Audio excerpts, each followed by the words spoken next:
여러분, 오늘 본문 말씀은 예루살렘의 수전절이라고 하는 절기가 그 배경이 됩니다. 이 수전절이 뭔가? 수전절은 이러한 유래를 가지고 있어요. 구약 성경은 창세기부터 말라기까지 진행이 되지요. 그런데 구약 성경의 마지막 선지자인 이 말라기 선지자 시대에서 예수 그리스도의 탄생까지 이르는 약 400년에 이르는 기간을 신구약 중간 시대라고 하는데, 이 신구약 중간 시대, 그러니까 구약의 말라기 선지자 시대에서 신약 성경의 복음서 시기의 사이, 이 시기는 하나님의 계시가 단절되어 영적 암흑기 같은 때였어요. 하나님의 말씀이 임하지 않은 거죠. 하나님의 계시가 더 이상 임하지 않았어요. 그래서 영적 암흑기였다. 여러분, 영적 암흑기에는 고통과 어려움이 따르게 됩니다. 그래서 이때는 이스라엘 땅을 여러 나라가 번갈아가며 지배를 해요. 페르시아가 통치하다가, 이어서는 헬라 그리스가 통치하다가, 그리고 그 다음에는 로마가 지배하게 되는데, 헬라 제국이 유다를 지배할 무렵에 안티오쿠스 4세라고 하는 사람이 예루살렘 성전에서 이방 제사를 드리게 합니다. 성전을 모욕하지요. 성전을 크게 능욕합니다.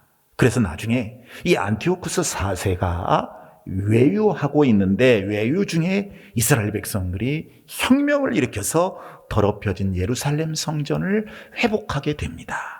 이것을 기념하는 유대인의 명절이 수전절이에요. 하루는 이 수전절에 예수님께서 성전한 솔로몬 행각, 이 행각이 어떻게 생겼냐면, 양쪽으로 기둥들이 줄줄이 쫙 늘어서 있고 지붕이 덮여져 있는데 벽은 없어요. 이 복도같이 되어 있는, 여러분 좀 다르긴 합니다만 우리나라 그 사극 드라마 같은 데도 보면 이런 게 나오지요. 비슷한 게. 이 솔로몬 행각에서 예수님께서 거닐고 계시는데, 유대인들이 예수님을 애워싸고 예수님을 정죄할 목적으로 예수님의 약점을 잡기 위해서 시비를 건 거예요. 그러자 예수님이 대답을 하셨습니다. 내가 너희에게 말하였으나 너희가 믿지 않았느니라. 내가 내 아버지의 이름으로 행하는 모든 일들이 나에 대해 증언하고 있으나 너희가 믿지 아니하니, 이는 너희가 내 양들이 아니기 때문이니라. 내 양들은 내 목소리를 들으며 나는 그들을 알고 그들은 나를 따르느니라. 내가 그들에게 영생을 주니 그들은 영원히 멸망하지 않을 것이며 또 아무도 그들을 내 손에서 빼앗아갈 수 없느니라. 그들을 내게 주신 내 아버지께서는 만물보다 더 크시니 아무도 아버지의 손에서 그것을 빼앗을 수 없느니라. 나와 아버지는 하나이니라. 이게 오늘 본문 말씀이에요. 여러분, 여기에서 예수님의 손에 대해서 나옵니다. 여러분, 예수님의 손을 보신 적이 있으신가요? 하나님에게 우리 이 손 같은 손이 있을까요? 네. 있을까요? 물론 성경에 보면 하나님의 몸에 대한 말씀들을 언급합니다. 성경에서. 왜 그런가? 그것은 하나님이 우리처럼 이렇게 눈이 생겼고 또 콧구멍이 2개고 이런 것들을 설명하기 위해서 그런 것이 아닙니다. 예를 들어 오늘 본문에 있어 이 손이 나오는데, 우리 인간에게 있어 손은 무엇을 의미합니까? 손은요, 행동이에요. 행동과 동일한 거예요. 손은 무엇이든지 다 만들고 만집니다. 우리의 생각이 손을 통해 밖으로 나타나지요. 글을 쓰는 작가는요, 마음의 구상을 손으로 써서 나타냅니다. 아니면 요즘에는 컴퓨터로 치기도 하죠, 손으로. 미술가는요, 마음의 생각을 손으로 그려서 또는 손으로 만들어서 나타냅니다. 건축가는 마음의 세계를 손으로 제도해서 나타내요. 음악가는 마음의 착상을 손으로 작곡해서 또는 연주해서 나타냅니다. 그런데 성경은 그런 하나님의 손을 지금 언급하고 있어요. 그러니까 하나님은 자신이 시간과 공간의 세계 속에서 행동하시는 인격적이신 하나님이시다. 이 사실을 우리들에게 전달해 주시기 위해서 손의 형상을 사용하신 것입니다. 지정의 하나님의 형상대로 지음받은 우리에게, 하나님의 형상대로 지음받은 우리에게, 누구의 형상대로 지음받았다고요? 하나님의 형상. 그렇죠. 하나님의 형상대로 지음받은 우리에게 하나님과의 그 유사성을 통해서 자신이 말씀하고 계신 것을 정확하게 이해시켜 주시려고 우리 인간이 가진 손이라는 용어를 사용하신 거예요. 하나님은 우리 같은 이런 손을 갖고 계시는지는 잘 모르지만 사람들이 육체적 손을 가지고 할 수 있는 모든 것을 하나님이 이 역사 속에서 다 이루어 가신다는 것입니다. 아멘. 하나님의 손으로. 그러면 하나님 아버지의 손은 무엇을 이루시는 손일까요? 하나님 아버지의 손. 첫 번째로 하나님 아버지의 손은요, 만물을 창조하신 손입니다. 할렐루야. 아멘. 만물을 창조하신 손. 자, 이사야 48장 12절 13절 말씀을 읽어봅니다. 야곱아, 내가 부른 이스라엘아, 내게 들으라. 나는 그니 나는 처음이요 또 나는 마지막이라.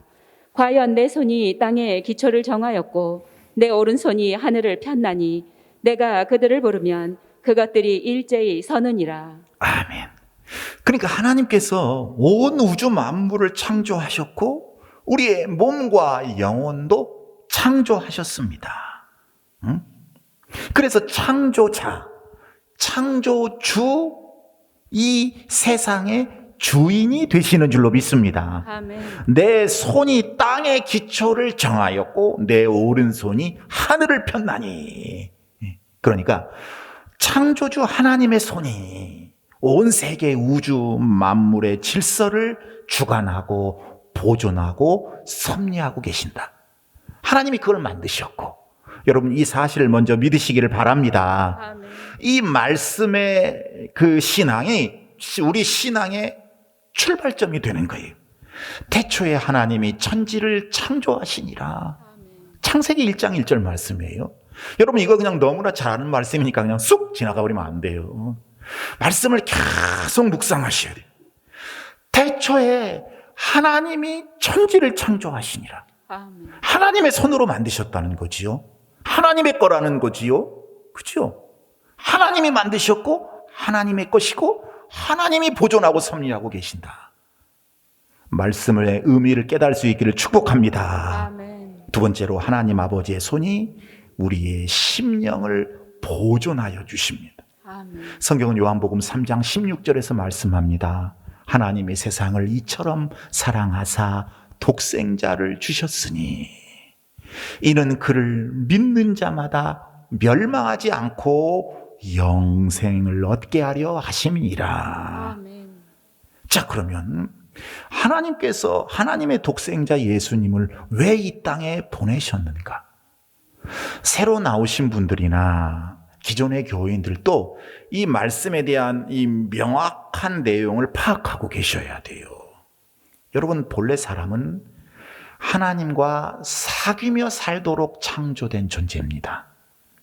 그래서 하나님께서는 이 세상을 만드시고 아담과 하와를 창조하시고 이 에덴 동산을 주시면서, 세상을 주시면서 이 세상을 다스리고 정복하고 땅에 충만하라 하며 복을 주셨는데, 하나님께서 오직 유일하게 금하신 에덴 동산의 선악을 알게 하는 나무의 열매를 아담과 하와가 따먹는 죄를 범하고 말았습니다. 마귀의 꼬임에 빠져서 자기가 하나님처럼 되고자 했던 마음으로 인해 그런 죄를 범하게 된 것입니다. 여러분, 하나님께서 왜 선악을 알게 하는 나무의 열매를 따먹지 말라고 하셨는가? 예전에 말씀을 잘 들었던 분들은 기억하고 계실 것입니다. 나중에 또 말씀 나누기로 하고, 하나님처럼 되고자 했던 마음으로 선악을 알게 하는 나무 열매를 따먹었어요. 그래서 어떻게 됐어요? 그때까지는 하나님께서 주신 에덴 동산에서 주님의 평강과 풍요하심 속에 덕 입어 주님의 그 풍요하심을 덕 입어 살고 있었는데 아무 걱정도 부족함도 없었어요. 이 죄로 말미암아서 평강이 없어지고 자유함이 없어지고 풍성함도 없어지고 질병이 찾아오고 땀 흘려 일해야 먹고 사는 고통 속에 처하게 되었습니다. 그래서 결국은 죽음까지 이르게 되지요. 로마서 6장 23절 말씀, 죄의 싹은 사망이라. 죄의 대가는 사망이라. 싹은 사망이라. 그러면 여러분, 이 사망의 상태가 무엇일까요? 이 사망의 상태. 자, 어떤 분이 장미꽃을 한 송이 올려주셨어요. 준비하신 분들에게 하나님의 큰 복이 임하기를 축복합니다. 여러분, 이 장미꽃이, 이 장미꽃 맞죠? 네.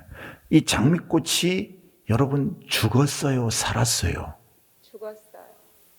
이렇게 지금 보구적적하고 윤기도 있고 그래요. 이쁘게 활짝 피었어요. 여러분, 이걸 죽었다고 말해야 해요? 살아있다고 말해야 돼요? 지금은 살아있는 것 같으나 실상은 죽어있는 꽃인 것입니다. 지금은 살아있는 것 같아요. 예쁘게 활짝 윤기가 나고, 네. 지금은 살아있는 것 같으나 죽어있는 꽃인 것입니다. 여러분, 사망이 바로 이와 같습니다. 지금은 숨을 유지하고 살고 별 어려움 없이 사는 것 같은데 인생의 모든 어려움과 갈등과 질병과 부족함과 연약함 속에서 살고 결국은 영원히 죽게 되고 결국은 영원한 지옥에 떨어지게 되는 것이 바로 사망인 것입니다. 바로 죄 때문에 그래요. 이 세상을 살면서 죄 안 지은 사람은 하나도 없습니다. 그래서 이 사망으로부터 우리를 해방시켜 주시기 위해 예수님께서 이 땅에 오신 줄로 믿습니다. 아멘. 그분이 십자가에 못 박혀 죽으셨습니다. 믿으십니까? 아멘. 그리고 다시 사셨습니다. 아멘. 부활하신 줄로 믿습니다. 아멘. 그때 흘리신 그 보혈, 그 피로 그 예수 믿는 사람들의 죄를 다 씻어 주셨습니다. 할렐루야. 아멘. 그래서 그 예수님의 피를 믿는 사람들은 이제 예수님을 통해서 예수님이라는 다리를 통해서 하나님의 영광과 평강과 자유함과 기쁨과 풍요로움의 풍성함의 영생에 도달할 수 있게 되는 것이지요. 아멘.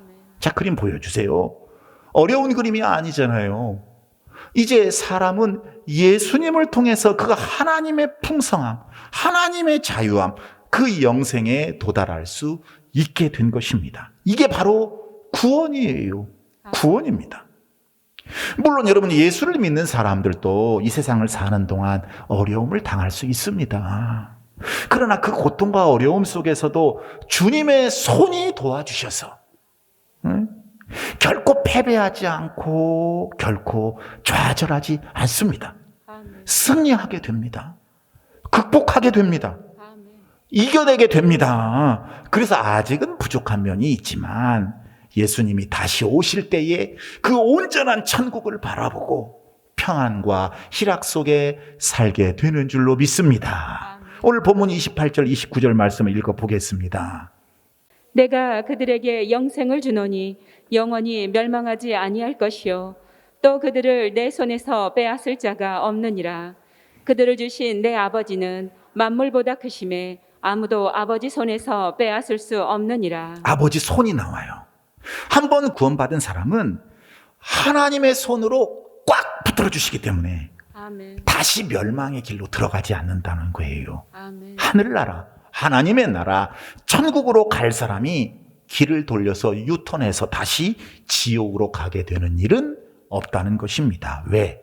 하나님 아버지의 손이 그들의 심령을 보존하여 주시기 때문입니다. 한 번 하나님의 손에 붙들린 사람은 영원한 천국에 들어간다는 사실을 믿으시기를 바랍니다. 아멘. 고린도후서 5장 1절에서는 이렇게 말씀해요. 만일 땅에 있는 우리의 장막집이 무너지면, 즉 죽으면 하나님께서 지으신 집, 곧 손으로 지은 것이 아니요 하늘에 있는 영원한 집이 우리에게 있는 줄 아느니라. 아멘. 여러분의 집이 하나님의 나라에 있을까요? 천국에 진짜 있냐 그 말씀이에요. 저는 오늘 새벽에도 기도할 때 제가 힘들고 어렵게 사역을 하고 있지만 그래도 우리 동신교회에서 제가 섬겼던 분들 중에 한 분도 안 빼놓고 하나님 다 구원을 얻게 해주십시오. 그렇게 기도했거든요. 그러면 그것으로 그냥 만족할 것 같아요. 그것으로 감사할 것 같아요. 여러분들의 집이 하늘나라에 다 한 사람도 안 빼놓고 다 건설되어 있기를 축복합니다. 이게 바로 천국 하늘나라죠. 하나님께서는 예수를 믿어 하나님의 자녀가 된 사람들을 천국까지 무사히 인도해 주신다는 사실이에요. 이것을 주님의 손으로 해 주신다는 말씀입니다. 아멘. 주님의 손. 그러니까 여러분 우리가 말씀 듣고 그냥 잊어버리면 안 돼요. 기도할 때 이 말씀을 활용해야죠. 하나님, 주님의 손으로 저를 인도하신다고 하셨지요. 우리 아버지의 손으로 오늘도 하루를 붙들어 주시고 우리 아버지의 손으로 우리 자녀들을 붙들어 주십시오. 그러니까 말씀 잘 듣는 사람, 기도 잘하는 사람들은 하나님의 말씀을, 성경 말씀을 자꾸 인용해요. 말씀이 뭐예요? 약속의 말씀 아니에요. 약속의 말씀. 그래서 신약, 구약이잖아요. 하나님의 약속을 하나님께 보여드리는 거지요. 약속하신 분, 이 약속에 신실하신 우리 하나님이시거든요. 아멘. 세 번째, 하나님 아버지의 손은 그가 잘못할 때, 자녀가 잘못할 때 징계하시는 손이에요. 여러분, 자녀가 잘못된 길로 나아갈 때 부모는 사랑하는 자녀들에게 회초리를 대는 법입니다. 마찬가지로 하나님께서는 그의 자녀 중에 하나에게 징계가 필요할 때는 주님의 손을 사용해서 떼어주신다는 사실. 여러분, 이걸 잊으시면 안 됩니다. 그러니까 주님께 맞으면 바짝 정신 차려야 돼요. 오! 주님이 나를 때리시네. 주님이 나를 때려주시 회초리가 오네. 바짝 정신 차리셔야 돼요. 근데 여러분, 우리가 꼭 잊지 말아야 할 사실이 하나 있어요. 하나님의 징계는 회초리가 목적이 아니라는 사실입니다. 하나님의 징계는요, 우리를 사랑하시기 때문에 이루어지는 일이에요. 그 우리가 하나님의 그 죄로 말미암아서 훼손된 하나님의 형상을 온전히 회복해서 하나님의 나라에서 영생하게 하시려고, 그래서 우리를 회초리로 사랑의 매를 대주시는 것입니다. 아멘. 히브리서 12장 5절 6절 말씀을 꼭 기억하셔야 돼요. 내 아들아, 주의 징계하심을 경히 여기지 말며 그에게 꾸지람을 받을 때 낙심하지 말라. 주께서 그 사랑하시는 자를 징계하시고 그가 받으시는 아들마다 채찍질 하심이니라. 할렐루야. 아멘. 네 번째로, 하나님 아버지의 손은 자녀를 돌봐주시는 손이에요. 아멘. 돌봐주시는 손.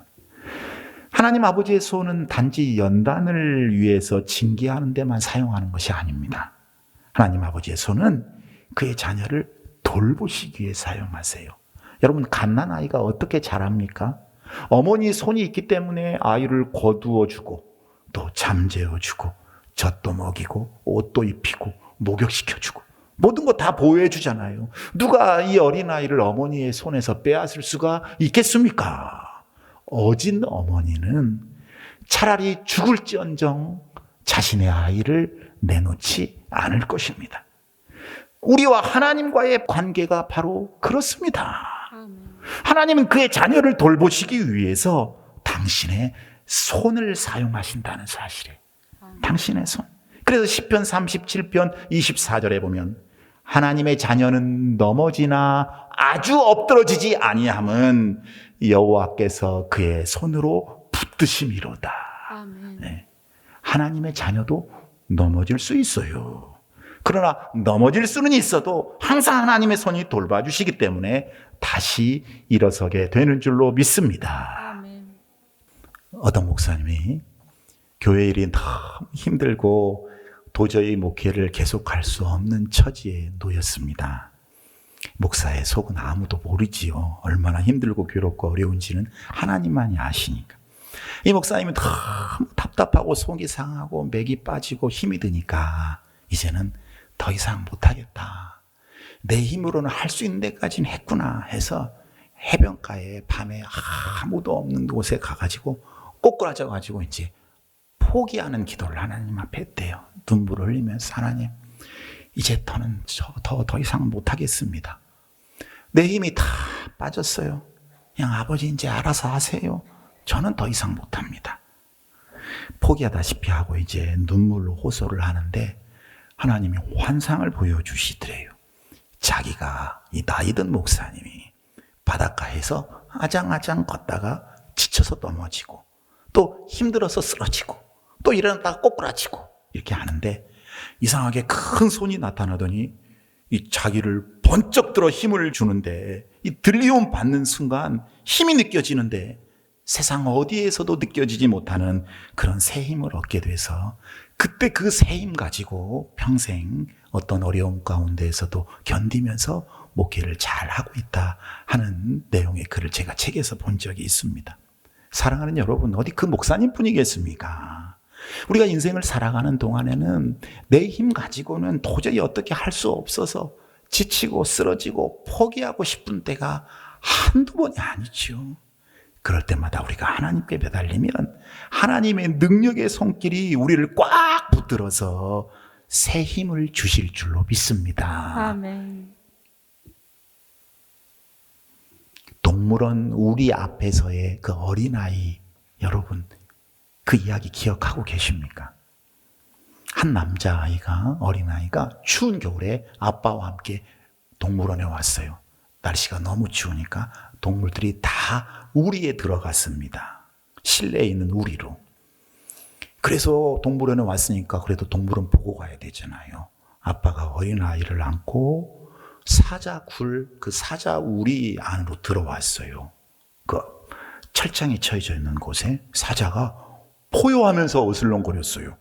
아이가 깜짝 놀라서 웁니다. 그냥 사색이 됐어요. 그 좁은 공간에서 사자가 그렇게 막 포효하면서 어슬렁거리니까 아빠가 물었습니다. 애야, 왜 울어? 왜 울어? 무서워? 새파랗게 질린 아이가. 아빠, 사자 무서워. 저 사자 있잖아. 안 무서워? 사자가 안 보여? 아빠가 뭐라고 대답했지요? 그래, 애야, 사자가 보여. 근데 철창도 보이잖아. 염려할 것도 없어. 저 철창 때문에 사자 밖으로 못 나와. 무서워할 것도 없어. 여러분, 이런 예화는요, 그냥 여러분 졸지 말라고 하나님께 주시는 예화가 아니에요. 말씀을 묵상할 때 이런 예화를 깊이 생각하셔야 돼요. 보통 때도. 여러분, 우리가 인생을 살다가 지치고 쓰러지고 넘어지고 우리의 앞길에 사자 같은 맹수가 달려들 때가 있어요. 그렇더라도 우리 앞에는 보호의 철장이 있다는 사실을 절대 잊으시면 안 됩니다. 아멘. 주님의 손이 보호해주고 계신다. 여러분, 이 사실을 믿으시기를 축복합니다. 아멘. 시편 139편 9절 10절 말씀을 읽어보도록 하겠습니다. 내가 새벽 날개를 치며 바다 끝에 가서 거주할지라도 거기서도 주의 손이 나를 인도하시며 주의 오른손이 나를 붙드시리이다. 아멘. 바다 끝에 거할지라도, 지구 끝에 거할지라도 하나님 아버지의 손은 우리 그리스도인들을, 하나님의 자녀들을 언제나 붙들고 돌보아 주신다는 사실을 여러분 꼭 기억하시기를 바랍니다. 아멘. 한 번은 예수님께서 밤에 물 위로 걸어서 제자들에게 오셨습니다. 제자들이 배를 타고 있다가 물결 위로 예수님이 걸어오시는 것을 이 캄캄한 밤에 보니까 무서워가지고 처음에는 유령인 줄 알고 벌벌 떨었어요. 이것을 알아차린 예수님, 나다, 두려워하지 말라 말씀하셨어요. 예수님의 음성을 이제 분간하게 된 제자들 얼마나 반가웠는지 모릅니다. 근데 성미 급하고 순진하게 이를 데 없는 이 베드로가 순진하잖아요. 순수하잖아요. 너무 감격스럽고 또한 호기심도 생기고 해서 선생님, 만일 선생님이거든 저도 바다 위로 걸어가게 해주세요. 그렇게 말을 하는 거예요. 그 말씀을 들은 예수님께서 걸어오너라 말씀하셨습니다. 예수님을 향해 성큼성큼 물 위로 걸어갔어요. 그런데 좀 걷다 보니까 막 큰 물결이 밀려오는 것을 보게 된 이 베드로, 두려운 생각이 들게 되었고 그 생각을 하자 물속에 빠져들게 되었습니다. 여러분, 두려움은 사탄 마귀가 주는 것이다. 여러분 절대 잊으시면 안 돼요. 그때 베드로가 소리를 쳤습니다. 구원을 요청했지요. 이때 예수님이 어떻게 하셨는가? 여러분 복음서를 자세히 읽어보십시오. 예수님께서 손을 내밀어 주셨습니다. 아멘. 그리고 물속으로 빠져 들어가는 베드로를 건져 주셨습니다. 아멘. 여러분 우리의 믿음이 세상을 바라보는 순간 빠져 들어갑니다. 그러나 주님께 호소하면, 주님께 부르짖으면, 주님을 의지하면 주님의 능력의 손, 강한 손이 우리를 반드시 건져 주시고 일으켜 주신다는 사실을 여러분 믿으시기를 바랍니다. 아멘. 우리는 어떤 때 이 죄악의 세상에서 물결이 무섭고 그 물결에 휩쓸려 빠져 들어갈 때가 있다니까요. 원수가 달려들 때가 있어요. 그러나 그때 하나님의 손이 막아주신다는 사실. 아멘. 오늘의 포인트는 하나님의 손이에요. 하나님의 손이 막아준다는 사실. 왜? 하나님의 자녀는 보배롭고 존귀한 존재이므로 아멘. 하나님께서 독생자 예수님을 십자가에 죽게 하실 만큼 그렇게 귀한 존재예요. 아멘. 저와 여러분이. 그래서 말씀에 묵상을 하셔야 된다고요. 여러분 지금 많은 분들이 성경 통독을 하고 있어요. 이제 조만간 일독이 끝나게 됩니다. 이렇게 쭉 통독하는 것도 중요하지만 말씀을 깊이 묵상하셔야 돼요.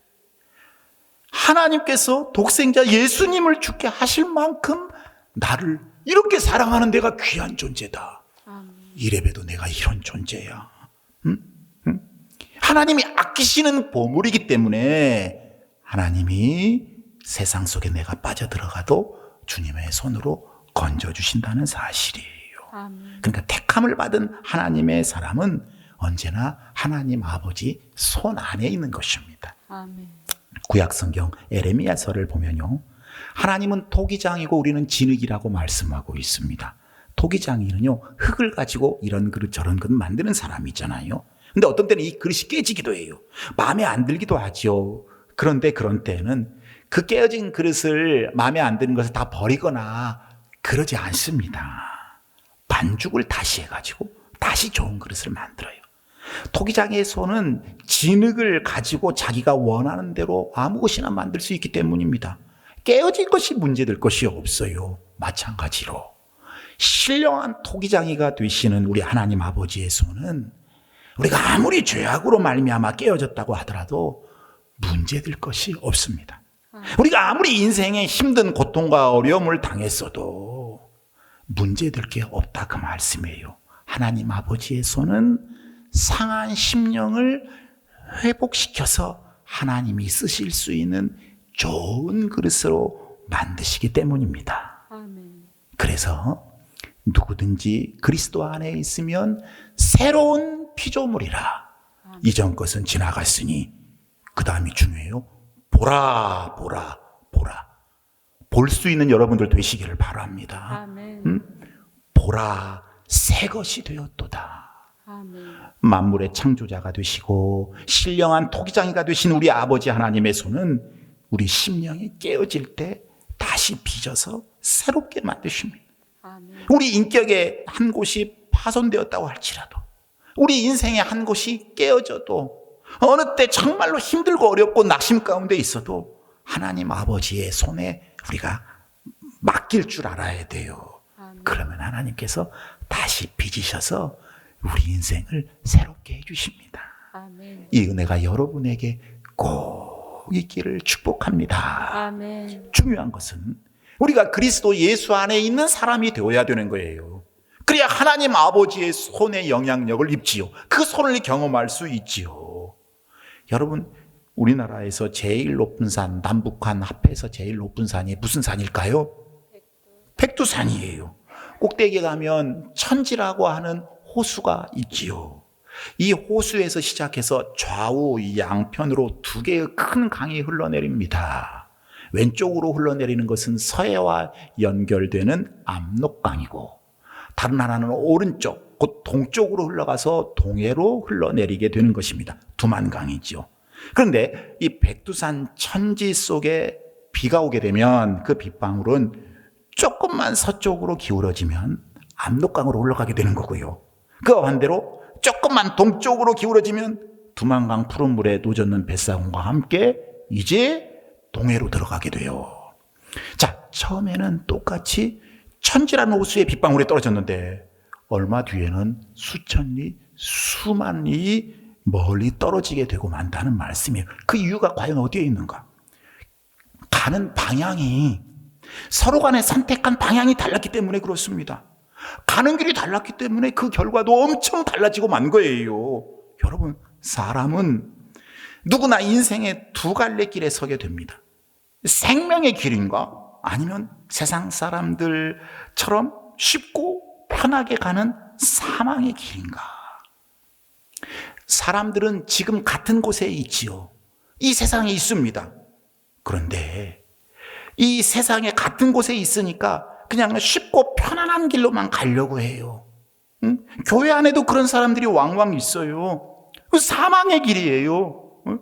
그러나 이 길이 계속되는 것이 아닙니다. 이 세상에서 삶이 계속되는 것이 아니라 이제 얼마 지나게 되면 굉장히 떨어져 있는 굉장한 차이가 나는 두 곳으로 나뉘어지게 된다는 사실이에요. 선택은 우리에게 주어진 자유입니다. 그러나 우리가 무엇을 선택하느냐에 따라서 그 결과도 엄청나게 차이가 나는 것이죠. 우리는 이 세상에서 영원히 살지 않습니다. 여러분, 올 한 해도 지금 거의 다 갔어요. 이런 한 해가 100번도 안 되고 이 세상 끝나버립니다.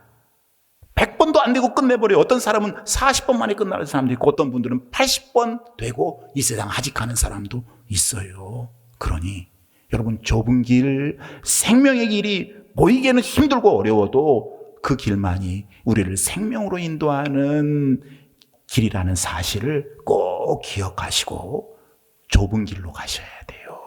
좁은 길로.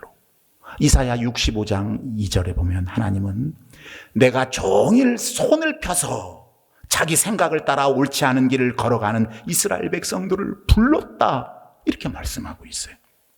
이 시간에 하나님 아버지의 손이 여러분을 초청하고 계십니다. 아멘. 하나님의 자녀가 되라고 부르십니다. 교회 안에 양들이 있고 염소가 있다고 그랬어요. 그러나 우리 동신교회 안에는 모두 다 양들이 되기를 축복합니다. 아멘. 손을 펴시면서 팔을 벌려서 사랑하는 아무개야, 내가 너를 구원하기 위해, 너를 내 자녀 삼기 위해 하나밖에 없는 예수 그리스도를 십자가에 못 박혀 죽게 함으로 죄값을 치렀느니라. 그러므로 어서 오라, 어서 오라, 나한테 오라. 주님이 여러분을 부르고 계세요. 오늘 여러분을 향하여 주님의 손을 펼치고 계십니다. 여러분을 영생과 축복의 길로 초청하고 계십니다. 그러므로 여러분, 기존의 교인들뿐만이 아니라 오늘 새로 오신 모든 분들 다 여러분의 마음에 진정히 예수님을 구주로 모시기를 축복합니다. 아멘. 어렵지 않습니다. 로마서 10장 10절에 보면 사람이 마음으로 믿어 의에 이르고 그 다음에 입으로 시인하여 구원에 이르느니라라고 말씀하고 있어요. 아멘. 마음의 중심이 중요합니다. 진심이 중요해요. 아멘. 그리고 입으로 시인해야 된다고 그랬어요. 이 시간 기도로 예수님을 영접하면 이제부터는 여러분 예수님의 손을 경험하고 살 수 있습니다. 아멘. 자, 다 같이 눈을 감고 따라서 기도하는 시간을 갖도록 하겠습니다. 가슴으로 생각하면서 입술을 움직입니다. 주 예수님, 주 예수님, 주 예수님, 주 예수님, 나는 주님을 믿고 싶습니다. 나는 주님을 믿고 싶습니다. 십자가에서 죽으심으로 십자가에서 죽으심으로 내 죄값을 담당하시니 감사합니다. 내 죄값을 담당하시니 감사합니다. 지금 나는 지금 나는 내 마음의 문을 열고 내 마음의 문을 열고 예수님을 나의 구주, 예수님을 나의 구주, 나의 하나님으로 영접합니다. 나의 하나님으로 영접합니다. 예수님의 피로 예수님의 피로 내 죄를 용서해 주십시오. 내 죄를 용서해 주십시오. 내게 영생을 주심에 내게 영생을 주심에 감사드립니다. 감사드립니다. 나를 다스려 주시고 나를 다스려 주시고 주님의 손으로 붙들어 주시옵소서. 주님의 손으로 붙들어 주시옵소서. 예수님 이름으로 예수님의 이름으로 기도드립니다. 기도드립니다. 아멘. 아멘. 우리 찬송 530.